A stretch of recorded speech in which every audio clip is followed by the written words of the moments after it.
और सभी टॉपिकों में से इक्वली कभी ना कभी कोई प्रश्न आया हुआ है, इसलिए सभी टॉपिक इक्वली इम्पोर्टेंट है। आज का जो हमारा टॉपिक है वो है परिक्रमी इलेक्ट्रॉन का चुंबकीय द्विध्रुव आघूर्ण। हमने पिछले टॉपिक में पढ़ा था कि जब भी किसी एक छोटे धारावाही लूप में विद्युत धारा प्रवाहित होती है तो छोटा धारावाही लूप जो है वो इस प्रकार से बिहेव करता है जैसे एक छड़ चुंबक हो। और छड़ चुंबक जो होता है उसे हम एक चुंबकीय द्विध्रुव कहते हैं, जिसमें दो ध्रुव होते हैं, एक एन ध्रुव और दूसरा एस ध्रुव। यानी कि हम कह सकते हैं कि छोटा धारावाही लूप जो होता है वो एक विद्युत द्विध्रुव की भांति व्यवहार करता है। अब अगर कोई विद्युत द्विध्रुव की भांति व्यवहार कर रहा है तो उसका कोई ना कोई चुंबकीय द्विध्रुव की भांति व्यवहार कर रहा है तो चुंबकीय द्विध्रुव आघूर्ण भी होना चाहिए। अगर हम एक छोटे धारावाही लूप की बात करें तो छोटे धारावाही लूप में क्या ऐसा स्पेशल था जिसकी वजह से चुंबकीय द्विध्रुव की भांति व्यवहार कर रहा था। तो ध्यान से अगर हम सोचे तो चुंबकीय द्विध्रुव में जब चुंबक एक छोटे लूप में जब विद्युत धारा प्रवाहित की जाती है तब इसमें एक चुंबकीय क्षेत्र उत्पन्न होता है।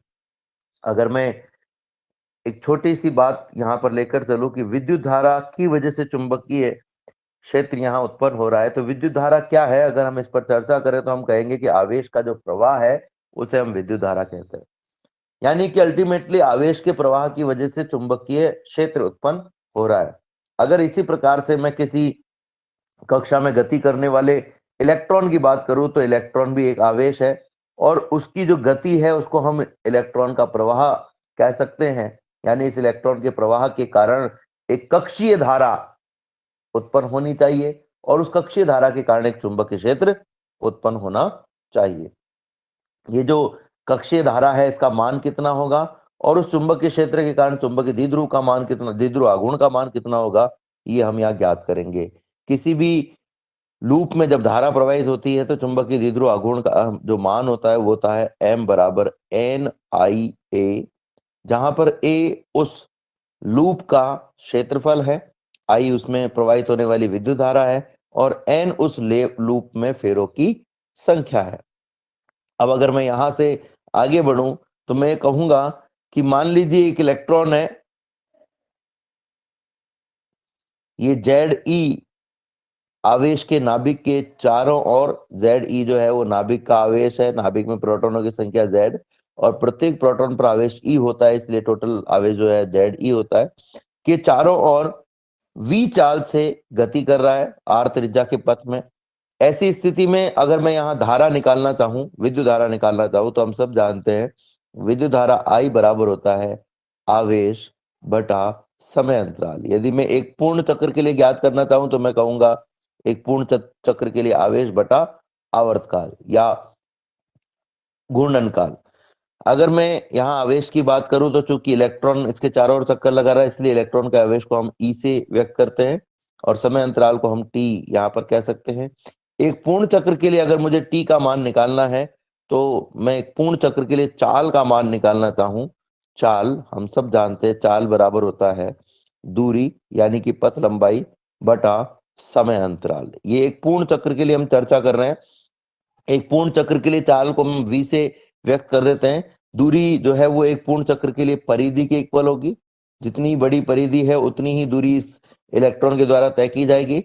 परिधि का जो मान होता है वो हम सब जानते हैं 2 पाई r होता है और एक पूर्ण चक्र में लगने वाला जो समय है वो है आवर्तकाल t।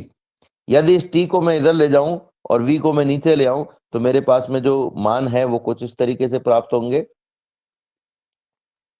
आप ध्यान से देखें इसे, t बराबर 2 पाई r अपॉन v। ये जो मान हमारे पास में आया है t का, ये इस समीकरण में i बराबर e अपॉन टी में अगर हम रख दें तो देखिए हमारे पास में क्या आएगा। देखते हैं, इसको आगे सॉल्व करते हैं। e अपॉन टी में हम इसका मान रखेंगे तो ये हमारे पास में हो गया धारा i बराबर e अपॉन टी का मान है 2 पाई r अपॉन v। यहाँ पर इस 2 पाई r अपॉन v को अगर हम ऊपर लेकर जाएं तो हमारे पास में आ जाएगा इस तरीके से। इसे मैं सॉल्व कर देता हूं, i बराबर e into V upon 2 pi r। E into V upon 2πr। अब अगर हम चुंबकीय आघूर्ण निकालना चाहते तो चुंबकीय आघूर्ण का जो मान होता है वो होता है चुंबकीय द्विध्रुव आघूर्ण, भी इसे हम कह सकते हैं चुंबकीय द्विध्रुव आघूर्ण।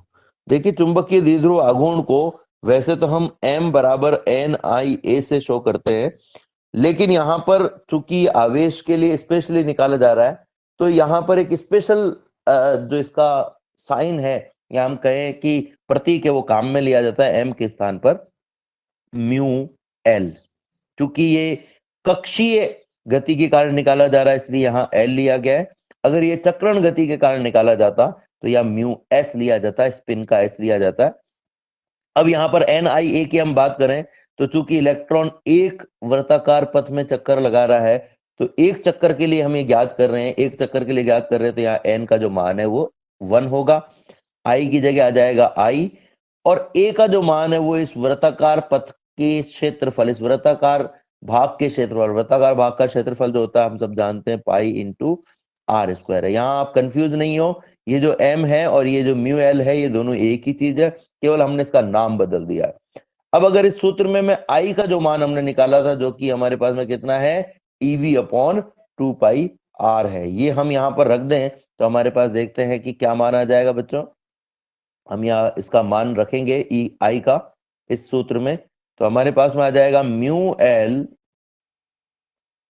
L is equal to I की जगह हमारे पास में आ गया E V upon 2π into R, और यहां पर ये हमारे पास में है पाई इंटू आर का स्क्वायर। अब जो कट रहा है उसको काट देते हैं, पाई से पाई कट रहा है, आर से एक घात आर की कट रही है, ठीक है। अब आपके पास में क्या बच जाएगा देखते हैं हम,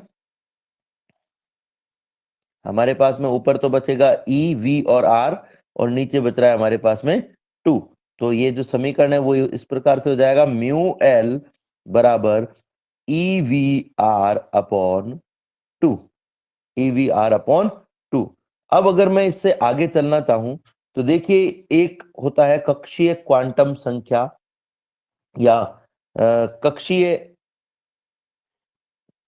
कोणीय संवेग, जिसको हम कहें कक्षीय क्वांटम संख्या नहीं, कक्षीय कोणीय संवेग हमें कहना चाहिए। कक्षीय कोणीय संवेग जो होता है एल, उसकी जो वैल्यू होती है वो होती है एम वी इंटू आर। कक्षीय कोणीय संवेग की वैल्यू होती है एल बराबर एम वी आर। अगर इस सूत्र में मैं यहां से v का मान निकाल करके या वी आर का मान निकाल करके इस समीकरण में रख दूं तो हमारे पास में क्या आ जाएगा देखते हैं। एक और दूसरा तरीका हमारे पास में है, ये जो समीकरण हमने निकाली थी म्यू एल बराबर ई वी आर अपॉन 2, इस समीकरण को दोनों तरफ m से गुणा कर देते हैं। दोनों तरफ m से गुणा कर दिया तो इस तरफ तो हो गया हमारे पास में m इंटू म्यू एल और इस तरफ हमारे पास में हो गया e into M into V into R बटा 2। एल बराबर होता है m into V into R. ये जो एल है ये क्या है कक्षीय कोणीय संवेग है, इसको हम कक्षीय कोणीय संवेग कहते हैं। इस कक्षीय कोणीय संवेग को हम यहां पर रख देते हैं तो हमारे पास में क्या आ जाएगा m into mu L, m into mu L बराबर m इंटू म्यू एल बराबर E into M V R upon 2 में एम वी आर की जगह आ गया हमारे पास में L, तो ये हो जाएगा E अपॉन 2 इंटू एल। इस m को भी मैं दूसरी तरफ लेकर चला जाता हूं तो हमारे पास में देखिए क्या आएगा, हमारे पास जो आएगा वो आएगा mu L is equal to E by 2 into L by M, E by 2 into L by M, जिसे हम लिख सकते हैं म्यू एल, अगर सदिश रूप में लिखना चाहें तो mu L E by 2m into L. अगर मैं इस एल को इस तरफ लेकर के आ जाऊं तो mu L upon L is equal to E by 2m। आप ध्यान से देखेंगे तो म्यू बटा एल एक प्रकार का कांस्टेंट है जिसका मान E बटा 2m के बराबर है। अब कांस्टेंट हमने क्यों कहा, क्योंकि E का मान भी कांस्टेंट होता है 1.6 इंटू 10⁻⁻⁹ और जो इलेक्ट्रॉन का द्रव्यमान है उसका मान भी कांस्टेंट होता है 9.1 इंटू 10⁻⁻31 किलोग्राम। तो यदि मैं इन दोनों मानों को यहां पर गणना रख करके गणना करना चाहूं तो म्यू एल अपॉन एल का जो मान होता है जो कि E/2m के बराबर होता है, इसका मान हमारे पास में आता है 8.8 इंटू 10⁻10 कूलाम प्रति किलोग्राम। ये हमारे पास में आता है। ये जो मान है चूंकि ये कांस्टेंट है इसलिए इसे एक नया नाम दिया गया है, इसे हम कहते हैं घूर्ण चुंबकीय अनुपात। कभी कभी अंग्रेजी में भी आ जाता है जाइरो मैग्नेटिक रेशियो इसे कहा जाता है। तो अंग्रेजी में अगर आता है तो जाइरो मैग्नेटिक रेशियो आएगा, और अगर हिंदी में आता है तो इसे हम कहेंगे घूर्ण चुंबकीय अनुपात। अब कभी कभी परीक्षा में प्रश्न आ जाए घूर्ण चुंबकीय अनुपात का मान क्या होता है, या घूर्ण चुंबकीय अनुपात क्या होता है, ठीक है, या घूर्ण चुंबकीय अनुपात को परिभाषित कीजिए। तो घूर्ण चुंबकीय अनुपात को हम परिभाषित कैसे कर सकते हैं, अभी देखिए हम यहाँ पर इसको परिभाषित करेंगे। बच्चों ध्यान से समझिएगा इसे। हमने देखा कि घूर्ण चुंबकीय अनुपात क्या है। घूर्ण चुंबकीय अनुपात का जो मान है वो है म्यू एल अपॉन एल। यहाँ पर म्यू एल क्या है, चुंबकीय द्विध्रुव आघूर्ण है, और एल क्या है, कक्षीय कोणीय संवेग है। ठीक है, तो अगर हम ये कह दें कि ऐसा इलेक्ट्रॉन जिसके लिए कक्षीय कोणीय संवेग का मान इकाई हो, उसके लिए जो भी चुंबकीय आघूर्ण का मान होगा या चुंबकीय द्विध्रुव आघूर्ण का मान होगा, यदि एल का मान हम 1 कर दें, यदि एल का मान हम 1 कर दें तो ये जो म्यू एल है यही अपने आप में घूर्ण चुंबकीय अनुपात हो जाएगा। तो हम क्या कह सकते हैं कि किसी कक्षा में गतिशील ऐसे इलेक्ट्रॉन जिसका कक्षीय कोणीय संवेग इकाई हो, उस इलेक्ट्रॉन का चुंबकीय द्विध्रुव आघूर्ण, उस इलेक्ट्रॉन का चुंबकीय द्विध्रुव आघूर्ण घूर्ण चुंबकीय अनुपात यानी जाइरोमैग्नेटिक रेशियो कहलाता है। फिर से समझ लीजिए, इकाई कक्षीय कोणीय संवेग वाले इलेक्ट्रॉन का चुंबकीय द्विध्रुव आघूर्ण घूर्ण चुंबकीय अनुपात कहलाता है। तो इस तरीके से हम ये जो है घूर्ण चुंबकीय अनुपात का मान निकाल सकते हैं। अब इसमें अगर हम इसको सदिश रूप में लिख रहे हैं तो आप देख सकते हो कि यहाँ पर जो इलेक्ट्रॉन है उसका जो आवेश होता है वो ऋणात्मक होता है, इसलिए यहाँ पर कभी कभी आप देखेंगे कि ये जो सूत्र है वो इस प्रकार से मिलेगा आपको, mu L upon L is equal to E/2m की जगह माइनस का E/2m। माइनस जो है वो इलेक्ट्रॉन के आवेश के कारण लिया गया है। तो इसका जो ऋणात्मक चिन्ह है वो ये बताता है कि जो चुंबकीय द्विध्रुव आघूर्ण की दिशा होती है वो दिशा इस कक्षीय कोणीय संवेग की दिशा के ठीक विपरीत दिशा में होती है। कक्षीय कोणीय संवेग की जो दिशा होगी उसके ठीक विपरीत दिशा में होगी। अब थोड़ा सा मैं इसमें बैक में चलूंगा, जो भी हमने पढ़ा है उसी में हम बैक में चलेंगे। आपके दिमाग में ये भी आ रहा होगा कि सर ये L बराबर mv/r कहां से आया, हालांकि आना नहीं चाहिए क्योंकि ये आपने पहले 11वीं में पढ़ा हुआ होना चाहिए था, परंतु 11वीं में कोविड की वजह से आपकी कक्षाएं नहीं लगी, इसलिए आपके दिमाग में ये आ रहा होगा L बराबर mv/r। जैसे देखो बच्चों, एक संवेग आपने पढ़ा होगा P बराबर m इंटू v। इसी तरीके से घूर्णन गति में भी एक संवेग होता है जिसे हम कहते हैं कोणीय संवेग L। घूर्णन गति में जो काम द्रव्यमान करता है वही काम घूर्णन गति में जड़त्व आघूर्ण करता है I। और जो काम रेखिक गति में v करता है यानी वेग करता है यानी चाल करती है, वही कार्य घूर्णन गति में कोणीय वेग ओमेगा करता है। इसलिए कोणीय गति में या घूर्णन गति में जो संवेग होता है उसे हम कहते हैं कोणीय संवेग, और उसका मान होता है I इंटू ओमेगा। अब ये जो I है, इस I का जो मान है वो वृत्तीय गति के लिए होता है m इंटू आर स्क्वायर, जड़त्वाघूर्ण का मान। और ये जो ओमेगा है इसका मान इस सूत्र से लिया गया है v बराबर ओमेगा इंटू आर। तो ओमेगा का मान हो जाएगा v अपॉन आर, यहां पर r से r कट जाएगा और आपके पास में आप देख सकते हो कि जो l है उसका मान आ जाएगा m v इंटू आर। आपको ये वहां प्रूव करने की जरूरत नहीं है कि ये l बराबर एम वी आर क्यों आया है, कैसे आया है, ये केवल आपकी संतुष्टि के लिए है कि भाई आपको पता रहे कि l का जो मान है वो इस प्रकार से हमें प्राप्त हुआ है। अब हमने जो पीछे ज्ञात किया उसी पर हम चलेंगे। हमने जो मान ज्ञात किया था पीछे, वो मान हमारे पास में जो था वो कुछ इस तरीके से था, mu L upon L is equal to E/2m। अगर मैं इस एल को वापस इधर ले जाऊं तो हमारे पास में आ जाएगा म्यू एल बराबर E by two M into L. अगर जो अभी तक हमने नहीं पढ़ी है परमाणु के रूप में परमाणु के लिए, लेकिन आपने शायद केमिस्ट्री में परमाणु वाले चैप्टर में कभी पढ़ी हो या आपको बताया गया हो, तो बोर का एक परमाणु प्रतिरूप है। उस परमाणु प्रतिरूप में बोर ने ये कहा है द्वितीय परिकल्पना में कि किसी भी कक्षा में गतिशील इलेक्ट्रॉन का जो कक्षीय कोणीय संवेग होता है एल, वो h/2 पाई के पूर्ण गुणज के बराबर होता है। किसी भी कक्षा में गतिशील इलेक्ट्रॉन का जो कक्षीय कोणीय संवेग होता है वो h/2 पाई के पूर्ण गुणज के बराबर होता है। इसका मतलब कक्षीय कोणीय संवेग L का जो मान है वो h/2 पाई का n गुना होगा। यानी पहली कक्षा के लिए n का मान 1 रख दीजिए, दूसरी कक्षा के लिए n का मान 2 रख दीजिए, तीसरी कक्षा के लिए n का मान 3 रख दीजिए, चौथी कक्षा के लिए n का मान 4 रख दीजिए। इस प्रकार से आप n का मान रख सकते हैं। ये जो L का मान हमारे पास में है, इस L के मान को हम यहां रख देते हैं, तो हमारे पास में आ जाएगा म्यू L बराबर E/2m into N into h/2 पाई। अब अगर मैं इसे आगे सॉल्व करना चाहूं तो देखिए हमारे पास में क्या आएगा, म्यू एल यानी चुंबकीय द्विध्रुव आघूर्ण की जो वैल्यू है mu L is equal to N into E into H upon 2 × 2 4 × pi into M. यहां पर ई इलेक्ट्रॉन का आवेश है, एच प्लांक कांस्टेंट है, एम इलेक्ट्रॉन का द्रव्यमान है और पाई का मान 22/7 यानी 3.14 होता है। अब अगर मैं यही मान हाइड्रोजन की पहली कक्षा के लिए निकालना चाहता तो हमारे पास में n बराबर अब आ जाता 1। देखिए हाइड्रोजन की पहली कक्षा के लिए क्यों स्पेशली आप सोच रहे होंगे, तो बोर ने जो परमाणु प्रतिरूप दिया था वो हाइड्रोजन के लिए दिया था, यानी L बराबर NH/2 पाई ये हाइड्रोजन के लिए सटीक रूप से काम में लिया जा सकता है, इसलिए हम यहां पर ये हाइड्रोजन के लिए निकाल रहे हैं।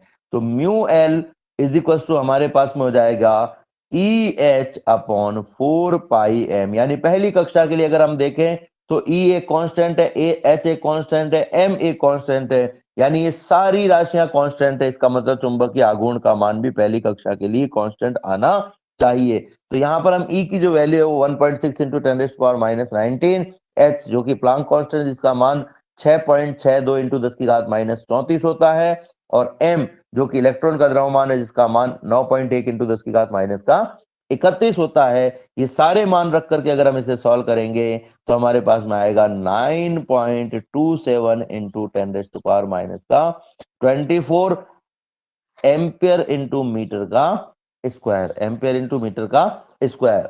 चूंकि ये जो समीकरण है वो बोर के प्रतिरूप के आधार पर पहली कक्षा के लिए ली गई है, और जो मैग्नेटिक सब्सटेंस होता है, मैग्नेटिक वस्तु होती है जो मैग्नेट की तरह बिहेव करे, उसे हम कहते हैं मैग्नेटॉन। यानी कि पहली कक्षा में गतिशील इलेक्ट्रॉन एक चुंबकीय कण की भांति व्यवहार करता है, और इसलिए इस चुंबकीय आघूर्ण को एक नया नाम दिया गया है, पहली कक्षा के चुंबकीय आघूर्ण को एक नया नाम दिया गया है बोर मैग्नेटॉन।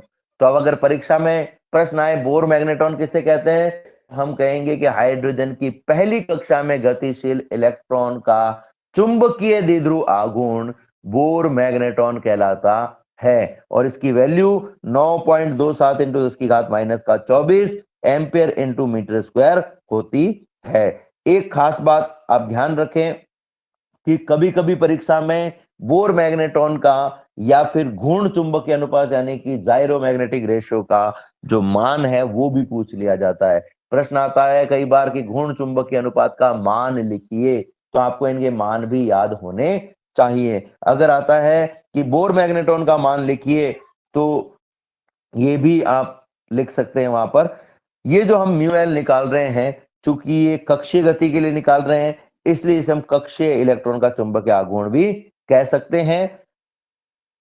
ठीक है, अब अगर हम इससे आगे बढ़े तो अगला टॉपिक देखते हैं हम क्या है। बच्चों अगला टॉपिक समझने से पहले एक बार मैं इस टॉपिक को फिर से दोहरान कर देता हूं जिससे आपको समझने में आसानी रहेगी। देखिए जो टॉपिक हम पढ़ रहे हैं उस टॉपिक में हमने ये कहा कि मान लीजिए आपके पास में एक इलेक्ट्रॉन है जो वृत्ताकार कक्षा में चक्कर लगा रहा है, और वृत्ताकार कक्षा में जब ये चक्कर लगाता है तो ये नाभिक के चारों ओर, जिसका आवेश Ze है, r त्रिज्या के पथ में v वेग से चक्कर लगा रहा है।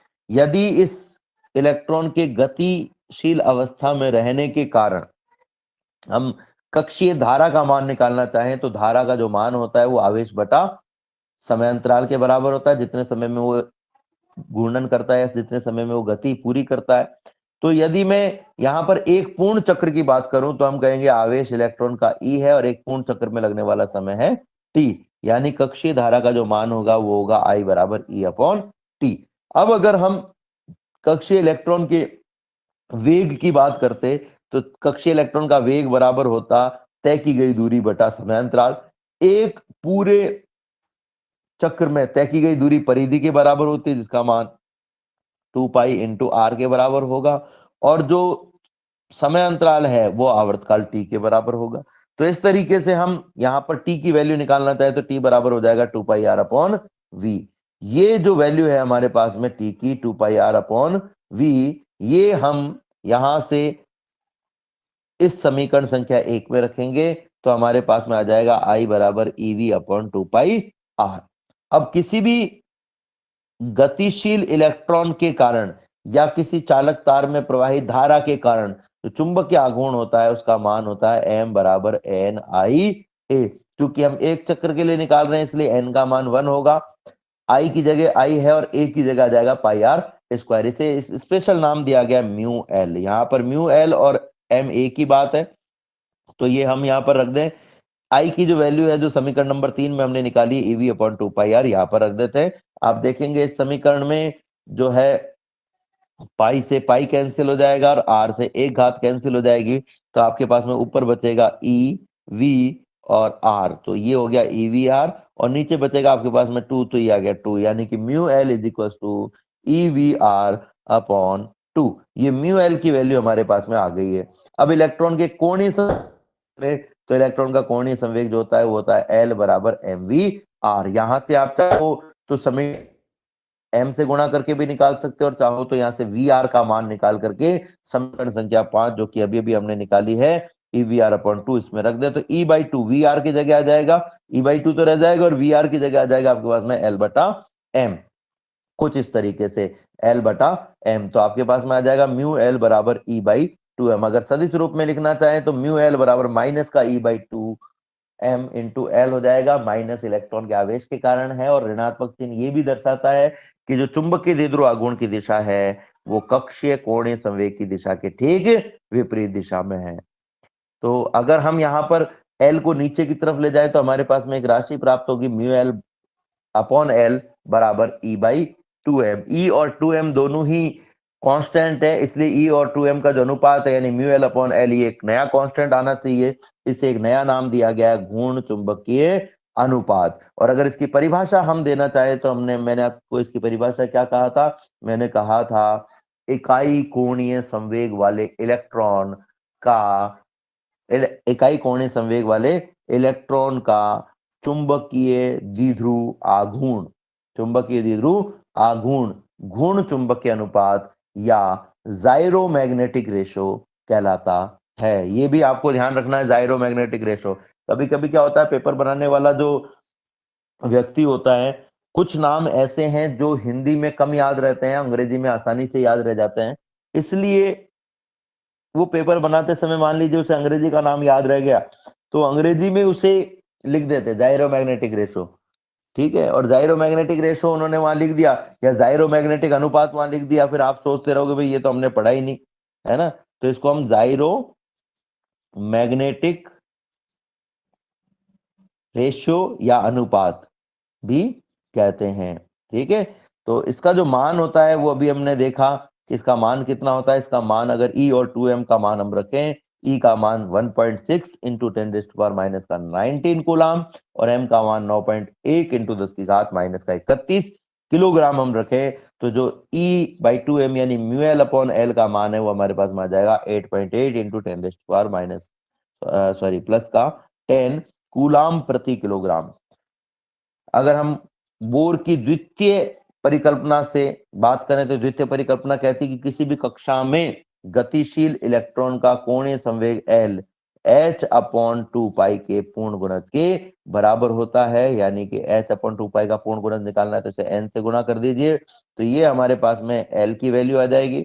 ये L की वैल्यू समीकरण संख्या, ये जो हम ऊपर 6 लिख रहे हैं इसमें हम लिख दें तो हमारे पास में आ जाएगा म्यू एल बराबर NeH/4 पाई m। अगर हम हाइड्रोजन की पहली कक्षा के लिए निकालना चाहें तो हमारे पास में म्यू का जो मान है वो आ जाएगा EH/4 पाई m। E की वैल्यू 1.6 इंटू 10⁻⁻⁻19, H की वैल्यू प्लांक नियतांक जिसकी वैल्यू 6.62 इंटू 10⁻⁻34 होती है, और जो 4 पाई m है उसकी जो वैल्यू है वो होती है 3.14 इंटू 10⁻³ सॉरी 4 पाई m में 4 और पाई की वैल्यू 3.14, m की वैल्यू 9.1 इंटू 10⁻⁻31। इन सबको सॉल्व करेंगे तो हमारे पास में आएगा 9.27 इंटू 10⁻⁻24 एम्पियर इंटू मीटर का स्क्वायर। ये जो वैल्यू हमारे पास में आ रही है, इस वैल्यू को, चूंकि ये न्यूनतम पहली कक्षा के लिए बोर के हाइड्रोजन प्रतिरूप के हिसाब से अगर हम देखें तो हाइड्रोजन की पहली कक्षा के लिए वैल्यू हमारे पास में आई है, यानी हाइड्रोजन की पहली कक्षा में गतिशील इलेक्ट्रॉन का चुंबकीय आघूर्ण जो है वो 9.27 into 10⁻⁻24 ampere into metre square होता है। और ये जो राशि है ये भी एक नया कांस्टेंट है, इसे बोर मैग्नेटॉन कहा जाता है। तो अगर आपसे कोई पूछे बोर मैग्नेटॉन का मान कितना होता है तो हम कहेंगे 9.27 into 10⁻⁻24 ampere into metre square. लेकिन अगर कोई कहे कि बोर मैग्नेटॉन की परिभाषा बताइए, तो बोर मैग्नेटॉन की जो परिभाषा है वो हम कह सकते हैं कि हाइड्रोजन की पहली कक्षा में गतिशील इलेक्ट्रॉन का चुंबकीय द्विध्रुव आघूर्ण बोर मैग्नेटॉन कहलाता है। तो इस प्रकार से हम बोर मैग्नेटॉन की वैल्यू भी निकाल सकते हैं। एक टॉपिक अगर हम पीछे चलें तो ये जो टॉपिक है ये मैंने आपको कहा था कि वीडियो के माध्यम से आपको पढ़ना होगा, और वीडियो मैंने आपको भेज दिया था। ये टॉपिक था, आपने देखा होगा, एक समान चुंबकीय क्षेत्र में आयताकार लूप पर बल। और इसमें मैंने आपको ये बताया था, अगर आपने उसको ध्यान से देखा है तो ये एक चुंबकीय द्विध्रुव है मान लीजिए N, और ये एक चुंबकीय दूसरा ध्रुव है S। इन दोनों के बीच में चुंबकीय क्षेत्र की ये दिशाएं हैं। इन दिशाओं के कारण इस भाग में अगर कोई आयताकार रूप रखा हुआ है, हालांकि इसके आकार से कोई फर्क नहीं पड़ता है, तो इस पर 4 बल कार्य करते हैं, एक ऊपर की ओर, एक नीचे की ओर धारावाही लूप पर, एक पृष्ठ पर जो है वो अंदर की ओर, और दूसरे पृष्ठ पर बाहर की ओर। ये चारों बल एक दूसरे के विपरीत होते हैं, इस वजह से एक दूसरे को निरस्त कर देते हैं। इस बल को ये दूसरा बल निरस्त कर देता है और इस बल को ये बल निरस्त कर देता है। ये आमने सामने के बल जो है वो एक दूसरे के विपरीत है तो एक दूसरे को निरस्त कर देते हैं।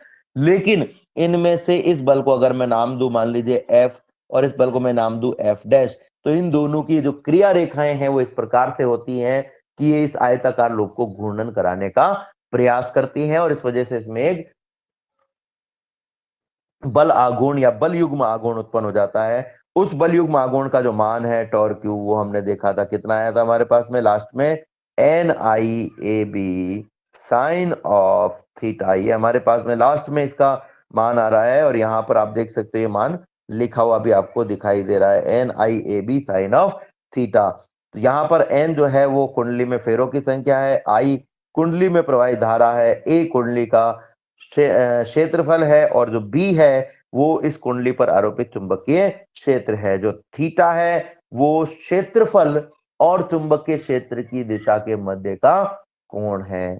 तो अगर हम इस बात को आगे लेकर के चलें और इसी पर आधारित एक युक्ति के बारे में पढ़ें, तो आज का जो हमारा अगला टॉपिक है और इस चैप्टर का जो लास्ट टॉपिक है, हालांकि ये बड़ा टॉपिक है, इससे जुड़े हुए एक दो टॉपिक और हैं, वो है धारामापी यानी कि गैल्वेनोमीटर। और गैल्वेनोमीटर में हम दो तरह के गैल्वेनोमीटर के बारे में पढ़ेंगे, एक है निलंबित कुंडली धारामापी और दूसरा है कीलकित कुंडली धारामापी। निलंबित कुंडली धारामापी जो है उसे चल कुंडली धारामापी भी कहा जाता है। ठीक है, धारामापी का उपयोग क्यों किया जाता है? धारामापी का जो उपयोग है वो किसी परिपथ में बहने वाली विद्युत धारा के संसूचन के लिए किया जाता है कि इस परिपथ में विद्युत धारा बह रही है या नहीं बह रही है। साथ ही विद्युत धारा की दिशा जो है उसमें परिवर्तन का भी इसमें संसूचन किया जा सकता है। धारामापी का जब हम उपयोग करते हैं तो धारामापी को वोल्टमीटर और एमीटर दोनों में रूपांतरित किया जा सकता है, इसलिए धारामापी का उपयोग एज ए वोल्ट मीटर और एज ए एमीटर भी किया जा सकता है। लेकिन वोल्ट मीटर और एमीटर के रूप में इसका उपयोग करने के लिए इसमें कुछ परिवर्तन हमें करने होते हैं, वो भी हम देखेंगे क्या परिवर्तन हमें करने होंगे। आइए हम पहले टॉपिक के बारे में पढ़ते हैं। वो जो हमारा पहला टॉपिक है आज का, वो है धारा मापी, चल कुंडली धारा मापी या किलकित कुंडली धारा मापी। ये जो चल कुंडली धारा मापी और किलकित कुंडली धारा मापी की हम बात करें तो इसकी बनावट की अगर मैं बात करूं तो मैं एक एक भाग की चर्चा करूंगा। पहले रफली इसकी हम चर्चा कर लेते हैं और उसके बाद में हम इसकी बारे में बात करेंगे। आप ध्यान से देख रहे होंगे जैसे कि चित्र में यहां पर आप देख रहे होंगे कि ये दो जो चुंबकीय ध्रुव हैं उनके बीच में एक आयताकार कुंडली को रख करके बनाया गया है। कुंडली का आकार आयताकार की जगह कोई और भी हो सकता है, इससे कोई फर्क नहीं पड़ता है। दो चुंबकीय ध्रुव जिसे चुंबकीय नाल भी कहा जाता है कि मध्य एक आयताकार कुंडली को रखा जाता है। अब एक आयताकार कुंडली हम ले रहे हैं तार की, अगर हम इसे सीधे रख दें तो ये पॉसिबिलिटी है, क्योंकि तार जो होता है वो लचीला होता है, ये पॉसिबिलिटी है कि इसका जो शेप है वो चेंज हो सकता है। अब शेप भले ही चेंज हो जाए लेकिन उससे फर्क क्या पड़ेगा कि इसके द्वारा जो घेरा गया स्थान था वो चेंज हो जाएगा और इस वजह से इसका क्षेत्रफल चेंज हो सकता है। और क्षेत्रफल के चेंज होने के कारण इस पर लगने वाला चुंबकीय बल आघूर्ण, सॉरी इसके ऊपर जो लगने वाला ओनली बल आघूर्ण कहेंगे हम, बल युग्म आघूर्ण जो है उसका मान चेंज हो सकता है और उससे कोई कई और परिवर्तन भी हो सकते हैं। तो इसे फिक्स आयताकार रखने के लिए इसे एक आयताकार फ्रेम पर लपेटा जाता है। ये आयताकार फ्रेम जो है वो एल्यूमिनियम का बना हुआ होता है और चुंबकीय क्षेत्र में इजाफा करने के लिए, इस कुंडली पर लगने वाले चुंबकीय क्षेत्र में इजाफा करने के लिए कुंडली के बीच में मुलायम लोहे की एक रॉड रख दी जाती है। मुलायम लोहे की रॉड रखने का फायदा क्या है? मुलायम लोहे की रॉड रखने का फायदा यह है कि जैसे ही कुंडली में विद्युत धारा प्रवाहित होगी तो कुंडली के चुंबकीय क्षेत्र और इन दोनों चुंबकीय क्षेत्र के कारण ये रॉड भी चुंबकित हो जाएगा। और जैसे ही एक रॉड चुंबकित होगा तो एक अतिरिक्त चुंबकीय क्षेत्र उत्पन्न होगा, यानी कि चुंबकीय क्षेत्र में इजाफा यानी वृद्धि हो जाएगी। अब ये जो कुंडली है, ये कुंडली वास्तव में क्या होती है? कुंडली तार का ही एक रूप है। तार को आयताकार भाग में लपेट कर, आयताकार बोल करके मैंने गलती से वृत्ताकार बना दिया, आयताकार भाग में लपेटा जाता है। और आप समझ रहे होंगे कि तार को जब आयताकार भाग में लपेटा जाएगा तो इस तार के जो दो सिरे हैं, जिनमें से एक सिरा प्रारंभिक सिरा होगा और एक सिरा अंतिम सिरा होगा, ये भी हमारे पास उपलब्ध होंगे। तो जो प्रारंभिक सिरा होता है तार का, उसे एक फास्फोरस ब्रॉन्ज के तार, एक चपटे तार, फास्फोरस ब्रॉन्ज का एक चपटा तार लिया जाता है। उस चपटे तार पर एक दर्पण लगा दिया जाता है, बहुत हल्का सा पतला सा एक दर्पण लगा दिया जाता है। इस फास्फोरस ब्रॉन्ज के तार पर हल्का सा दर्पण लगा करके ये जो आयताकार कुंडली है इसका जो प्रथम तार है वो इससे जोड़ दिया जाता है। फास्फोरस ब्रॉन्ज का तार क्यों लिया जाता है इसका कारण भी हम देखेंगे। और ये जो फास्फोरस ब्रॉन्ज का तार होता है इसका जो दूसरा सिरा होता है ये मरोड़ टोपी के द्वारा जुड़ा होता है, यानी ऐसे स्क्रू के द्वारा जिसको अगर घुमाया जाए तो फास्फोरस ब्रॉन्ज का जो तार है ये भी अपनी दिशा में परिवर्तन कर सकता है। ठीक है। अब जो दूसरा सिरा है उसे नीचे एक स्प्रिंग की सहायता से दूसरे स्क्रू के द्वारा जोड़ा जाता है। ये जो मरोड़ टोपी है इसको भी एक स्क्रू के द्वारा जोड़ दिया जाता है। ये दूसरे भाग को एक स्क्रू के द्वारा जोड़ दिया गया। अब इन दोनों स्क्रू के बीच में अगर हम कोई स्रोत रख करके और धारा प्रवाहित करना चाहें, विद्युत स्रोत रख करके धारा प्रवाहित करना चाहें तो क्या होगा ये आपको समझना है। तो इसके लिए आप ध्यान दीजिएगा मेरी तरफ। मान लीजिए कि ये जो है वो एक कुंडली है, हम सब जानते हैं, हमने पढ़ा भी था। मैं इसे स्टेबल रख देता हूं। ये कुंडली है और हमने ये देखा भी था कि जब भी किसी कुंडली को किसी चुंबकीय क्षेत्र में रखा जाता है तो चुंबकीय क्षेत्र में रखने पर इस कुंडली के ऊपरी भाग पर एक बल कार्य करता है और निचले भाग पर एक बल कार्य करता है। ये दोनों भागों पर जो बल कार्य करते हैं उन बलों के कारण, कुंडली को मैं थोड़ा सा छोटा ले लेता हूं जिससे समझने में आसानी रहेगी।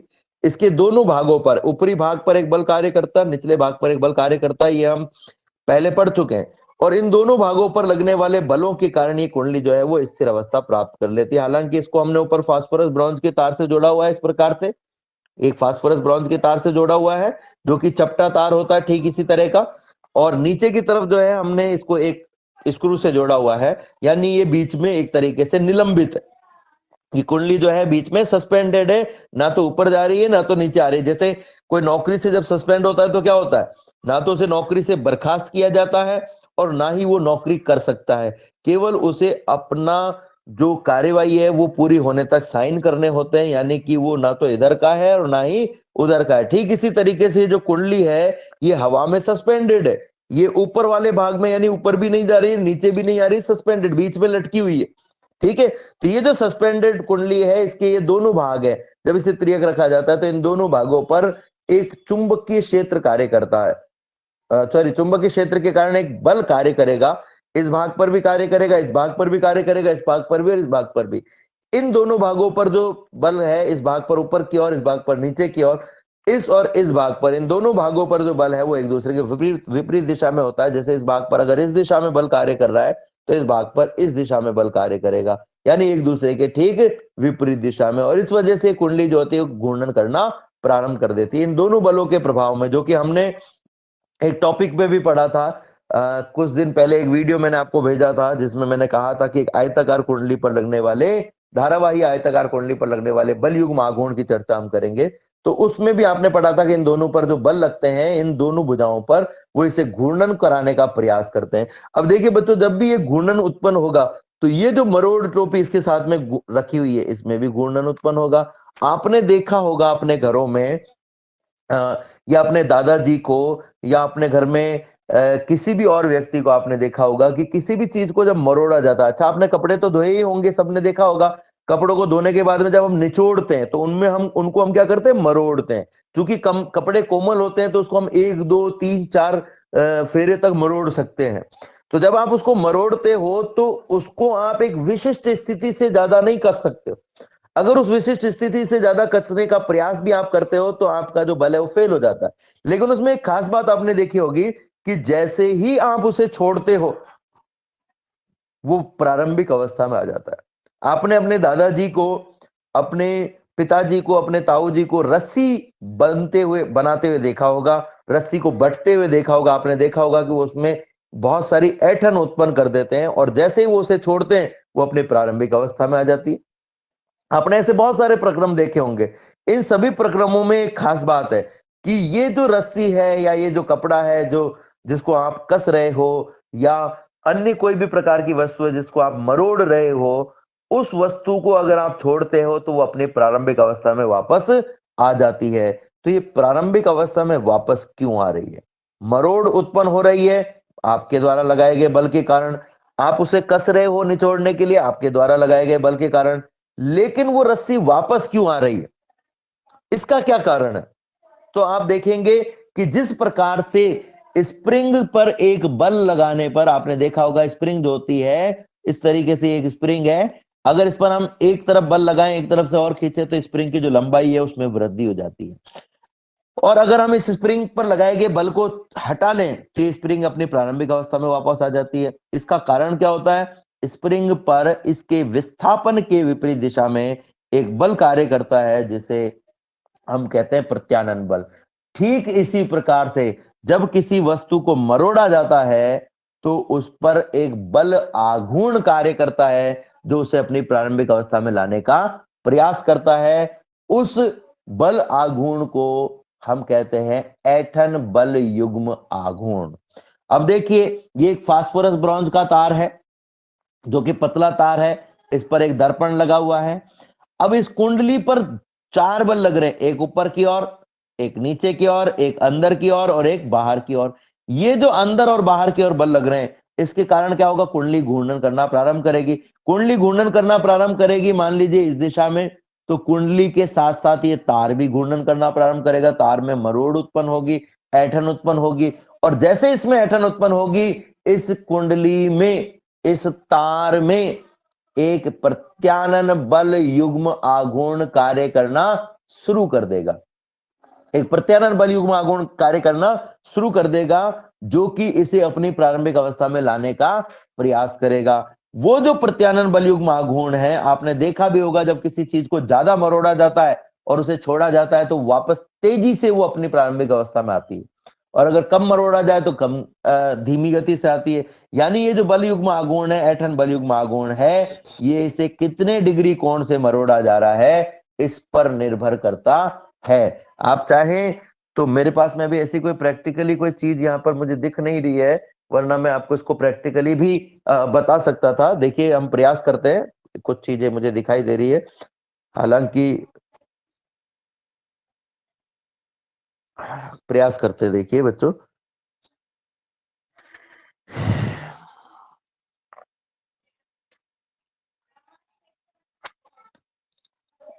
शायद हमारा प्रैक्टिकल सक्सेस हो सकता है, शायद नहीं भी हो। नहीं हो तो हंसना मत, भी मेरी बेइज्जती मत करना तुम, है ना, नहीं तुम कहोगे अरे सर का प्रैक्टिकल फेल हो गया भाई।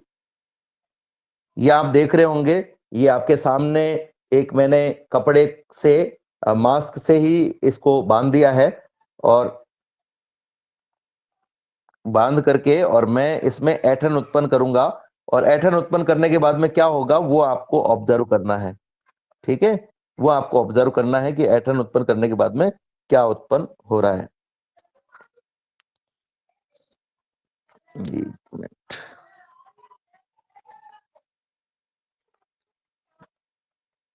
एक मिनट, इसको बांधने में ही दिक्कत आ रही है अभी तो।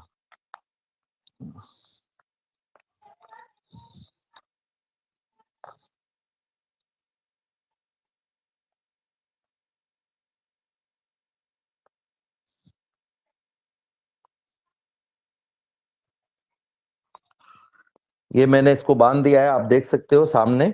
अब अगर मैं इसमें ऐंठन उत्पन्न करूं इस तरीके से, इस तरीके से,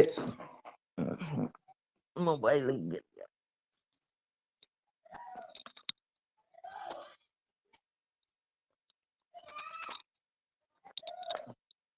देखते हैं इसको हम, आप देखने का प्रयास कीजिएगा। ये है हमारे पास में, इसमें हम ऐंठन उत्पन्न करेंगे इस तरीके से। ये हम इसमें ऐंठन उत्पन्न कर रहे हैं, आप देख सकते हैं मरोड़ उत्पन्न हो रही है इसमें, ये मरोड़ उत्पन्न हो रही है। अब मरोड़ उत्पन्न हुई है इस कपड़े में क्योंकि इसमें हमने बल लगाया है, लेकिन अगर मैं इसको छोड़ू तो क्या होगा आप देखिएगा, ये वापस पीछे की अवस्था में जाने का प्रयास कर रहा है। क्यों? क्योंकि इस पर एक हमने घूर्णन कराने के लिए, मान लीजिए कुंडली है, इस पर जो दो बल लग रहे हैं, एक बल इस दिशा में और एक बल इसके ठीक विपरीत दिशा में, ये दोनों बल क्या कर रहे हैं, इसको घुमा रहे हैं।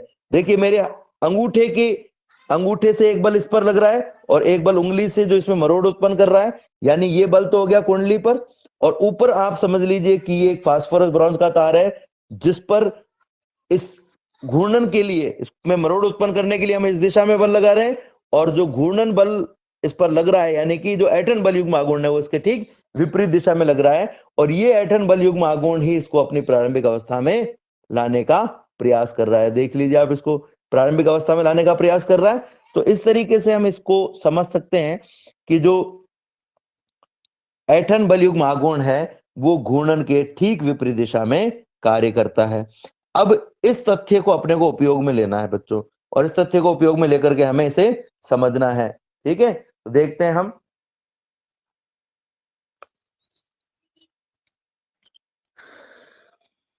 जो टॉपिक हम पढ़ रहे थे उसी पर हम आएंगे आगे।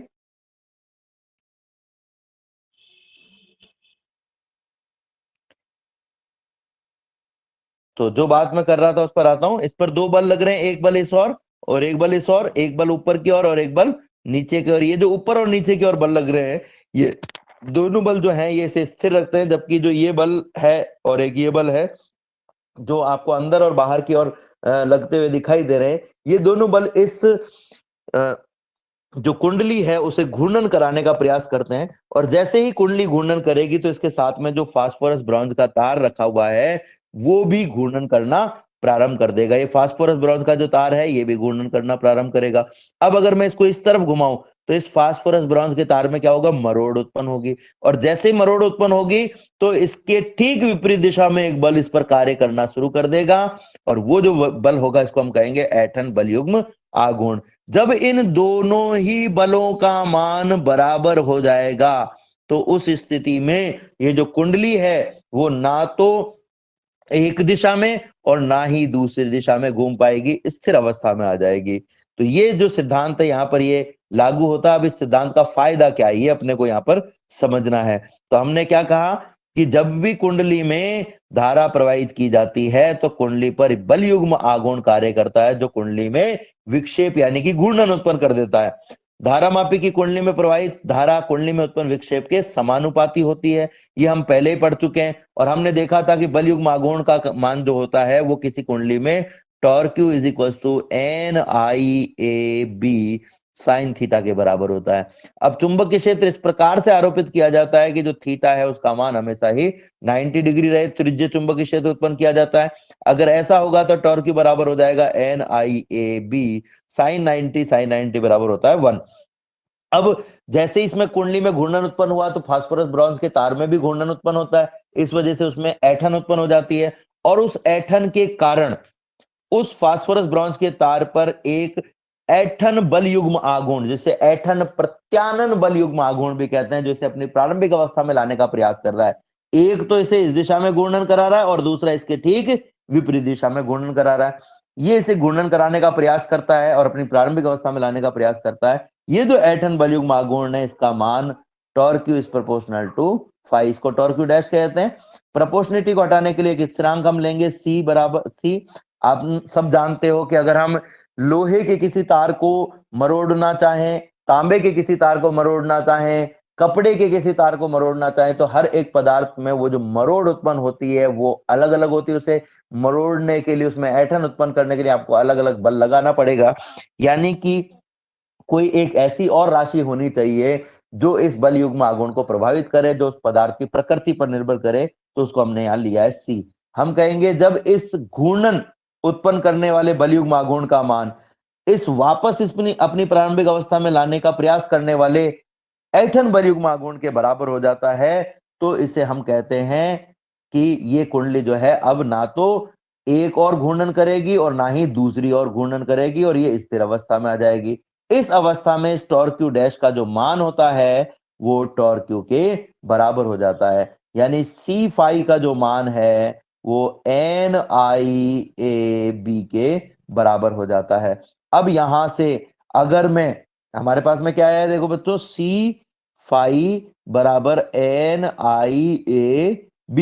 अब यहां से अगर मैं I को इस तरफ लेकर के आ जाऊं तो हमारे पास में हो जाएगा phi upon I, phi upon आई।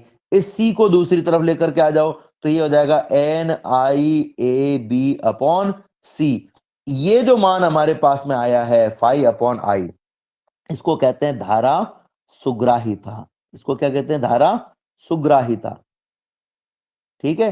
अब अगर कोई आपसे पूछे कि धारा सुग्राहिता क्या है, तो हम कहेंगे आई का मान जब भी आप 1 रखोगे तो जो भी फाई का मान आएगा वही धारा सुग्राहिता है। फाई जो है वो है धारा मापी में विक्षेप, कितना विक्षेप उत्पन्न हुआ, कितने कोण से विक्षेप उत्पन्न हुआ है, ये है। तो हम कहेंगे इकाई धारा प्रवाहित करने पर कुंडली में उत्पन्न विक्षेप, इकाई धारा प्रवाहित करने पर कुंडली में उत्पन्न विक्षेप या धारा मापी में उत्पन्न विक्षेप को धारा सुग्राहिता कहते हैं। इसी तरीके से अगर मैं इस पूरी समीकरण को लेफ्ट और राइट को दोनों तरफ नीचे वाले पद को R से गुणा कर दूं तो ये हमारे पास में हो जाएगा phi upon I into R, और इस तरफ हो जाएगा NIAB upon C into R। I into R बराबर होता है वोल्टा V। I इंटू R बराबर क्या होता है? वोल्टा V होता है। तो ये हमारे पास में आ जाएगा phi upon V is equal to NIAB upon R। ये जो है इसको हम कहते हैं वोल्टता सुग्राहिता। जैसे हमने धारा सुग्राहिता कहा वैसे हम क्या करें? वोल्टता सुग्राहिता। वोल्टता सुग्राहिता की परिभाषा कोई पूछे तो हम कहेंगे वोल्टता सुग्राहिता क्या है? फाई अपॉन V है। ठीक है। अब अगर इसकी परिभाषा निकालनी है तो हम कहेंगे मान लो कि V का मान 1 है, किसी समय पर V का मान कितना है? 1 है। तो V का मान जब 1 वोल्ट होगा तो फाई अपॉन V का जो मान है वो आ जाएगा ओनली फाई, यानी वोल्टता सुग्राहिता क्या हो जाएगा? Only phi. तो हम क्या कहेंगे कि इकाई वोल्टता आरोपित करने पर जो भी धारामापी में विक्षेप होता है उसे हम कहते हैं वोल्टता सुग्राहिता। अब एक लास्ट परिभाषा हम और देखेंगे, जो लास्ट परिभाषा है वो भी इंपॉर्टेंट है। हमारे पास में जो सूत्र था वो था C फाई बराबर एन आई ए बी। इस आई को यही रहने दो, ए बी और एन को नीचे ले आओ और फाई को इस तरफ ले जाओ, तो आपके पास में आ जाएगा सी अपॉन एन ए बी बराबर आई अपॉन फाई। इसे कहते हैं दक्षतांक। इसे हम क्या कहते हैं? दक्षतांक। तो दक्षतांक क्या हो गया? दक्षतांक जो है वो हो गया हमारे पास में आई अपॉन फाई। और यदि फाई का मान 1 हो जाए तो जो आई का मान आएगा वही दक्षतांक होगा। यानी हम कहेंगे इकाई विक्षेप के लिए प्रवाहित विद्युत धारा को दक्षतांक कहा जाता है। यानी इकाई विक्षेप उत्पन्न करने पर जो भी धारा प्रवाहित हो रही है उसे हम दक्षतांक कहते हैं। तो इस तरीके से हमारे पास में 3 चीजें आ गई, धारा सुग्राहिता, वोल्टा सुग्राहिता और दक्षतांक। ठीक है, तो ये तीनों चीजें हमने यहाँ पर देखी और ये किस तरीके से काम करता है ये भी हमने देखा।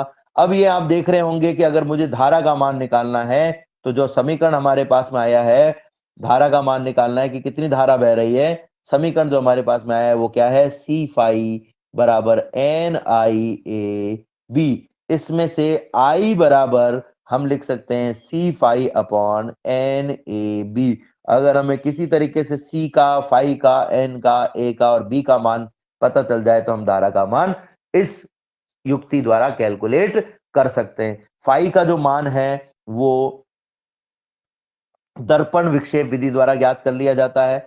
सी का मान कांस्टेंट होता है। एन फेरों की संख्या गिन ली जाती है जब कुंडली का निर्माण किया जाता है। क्षेत्रफल ए उस कुंडली का लंबाई इंटू चौड़ाई से ज्ञात किया जा सकता है। और बी आरोपित चुंबकीय क्षेत्र है, ये भी हमें पूर्व में ही ज्ञात होता है। ये सारे मान रख करके हम धारा का मापन कर सकते हैं।